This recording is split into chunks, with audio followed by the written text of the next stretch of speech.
has won the game. Yeah. Good luck, have fun, everybody.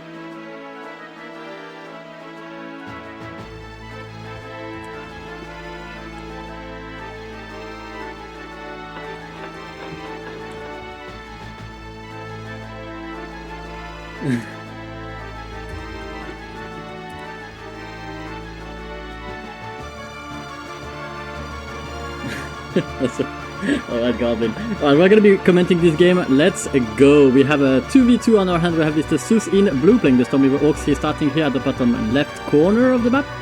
And his partner is none other than Mr. Keron in green playing the Bleeding Hollow Horde and starting right here at the top right.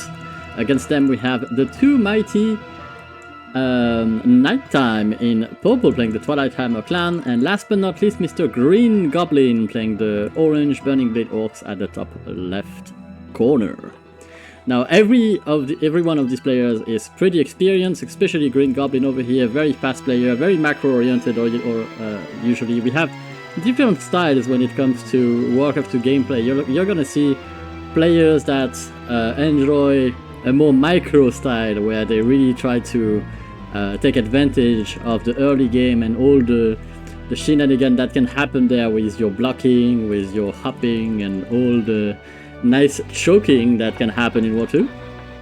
And you have players like Green Goblin over here, who is mostly a macro player, very speedy, does not shy away from a good micro fight, obviously, but generally speaking, he's gonna be quite fast, and his strength is just that, just being very, very well oiled when it comes to economy and timings. So he's going to be closing one side at least of his base. I expect that at least from him, because he's going for a lumber mill. So usually a player that has one racks, one blacksmith and a lumber mill is a player that's looking forward to scale, but he's not looking forward to out-produce everyone on grounds early game.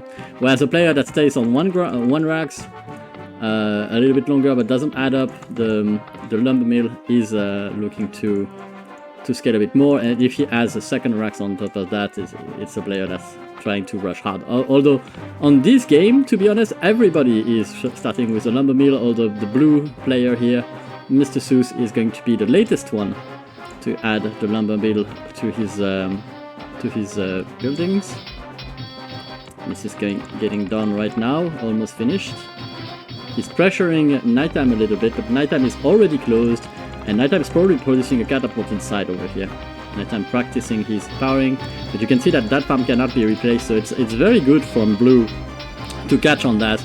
A building that's blocked away from your peons is gonna be an easy kill, and that's actually 500 gold and 250 wood over there that just goes down. Those grunts are one of them is going to be sacrificed, the other one will be able to flee, and we can see that Goblin on the other side is going to pressure Seuss, and this farm can only be repaired by 2 peons. I don't know why he pulled away 5, but he will need the wood income, of course, to keep those repairs going. This is a 4v2 right there. You can see that we have 4 grunts stacking that farm and only 2 peons repairing. Early game without upgrades, this is okay, but we have level 3 grunts over there, and so that farm is eventually gonna die, and that grunt is not here to relieve the pressure, so that's a problem. And you can see how surface area of your buildings matters. Those guns are gonna be pushed away. He got away with the one farm kill, and he lost only a grunt, so basically that evens out with what happened to Nighttime over there. And on this side we can see that the green player, Keron, is going to be pushing forward and cancelling at least one farm from Nighttime again. Nighttime really pressured from both sides, while Goblin is going to try and punish Keron now. He's sending his grunts over there to try and find if he can punish him a little bit. I don't expect him to be able to, but we never know. We never know what can happen. This is a bit open right there. You can see you can move diagonally in. So he's gonna kill the grunt, and he is gonna try to go in. Is he? Did he see the opening? No, he didn't.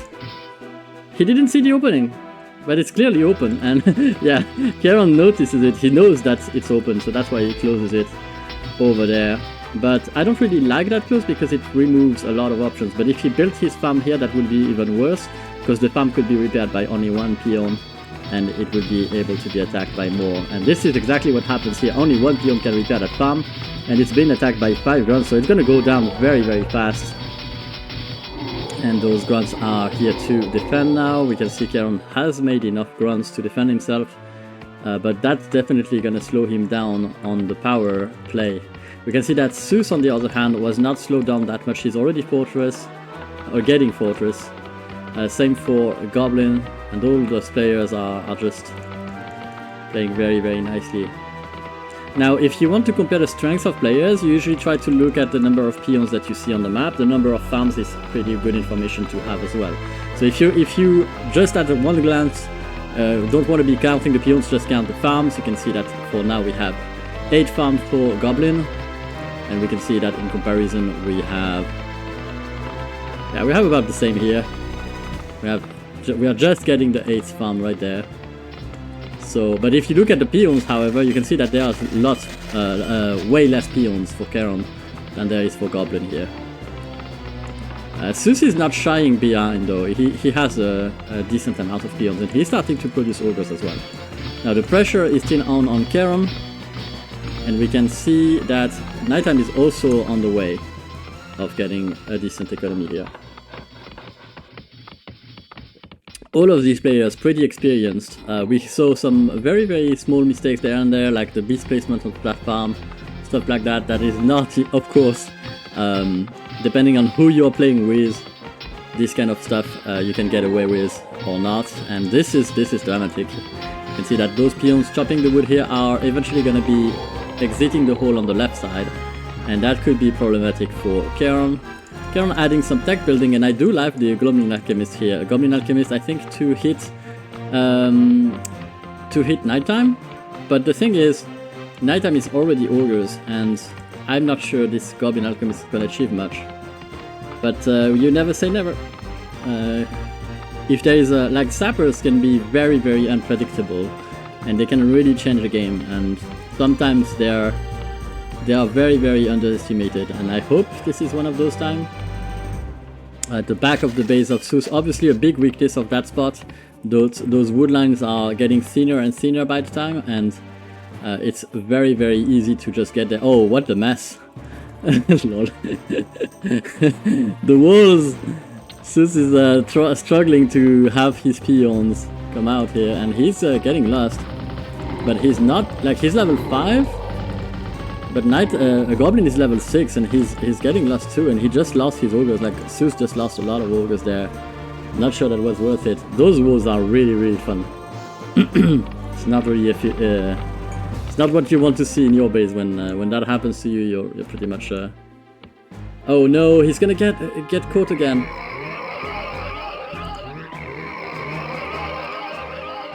Level 6 versus level 7, but also outnumbered. The 1 level difference doesn't matter if it's the armor upgrade, because basically an ogre will kill another ogre in 5 hits, regardless of the level of the armor, if it's level 1 at least. So the second armor upgrade is not really useful if you're talking about lusted ogres fighting other lusted ogres. It really doesn't matter much. Against a lusted ogre, I mean, the second level of armor doesn't matter much. It's 5 hits on average regardless. And it's 15 hits if you're not lusted, and in that case it changes. In that case the armor actually matters more.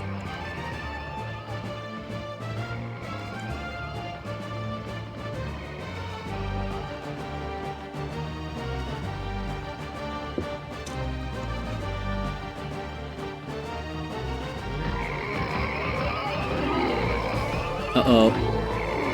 Yeah, Seuss is really getting hammered there. Those ogres are dying. Are fighting fights they should not be fighting. In numbers they should not be. This is not looking good. The one we were trying to sneak by.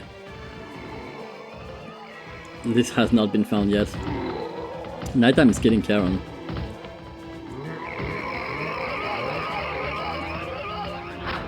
Yeah, we might have to handicap. Or we might have to change teams. I mean, Nighttime killing Keron is interesting in and of itself. I like what Seuss is doing, but like he's preparing the expansion over here, right? That's why he built all of that. But yeah, just losing Keron here is super tough. I'd build the whole of on that side, honestly, and keep choke points over there and here. It's pretty cheap choke point. You have a 2v1 choke here, and you have another 2v1 choke over here, and it's quite far away from the mine as well. You can also hold that one. That one is a decent choke point to hold as well. It's hard to think of those things when you're going to run on the side here to try and get straight to the gold mine, avoiding the fight with the last ogres from Goblin. And killed a few peons, but not that many. It's just too much.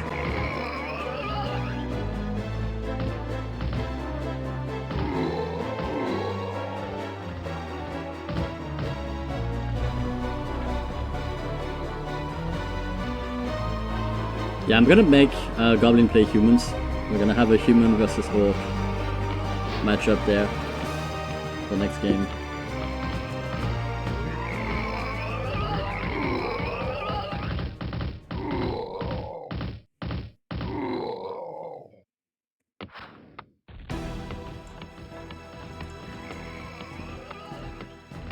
We're adding the 4th racks now.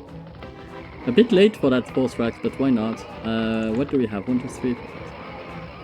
We still have 9 farms only. Let's see if we have the same for Goblin one. Yeah, we do. We have the same.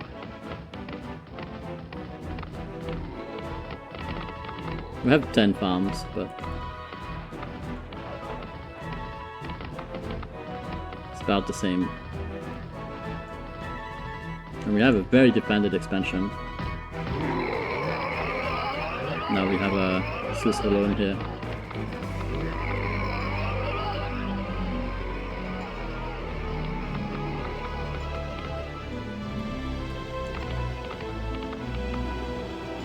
I don't think that information is not really helping. I think it's too late.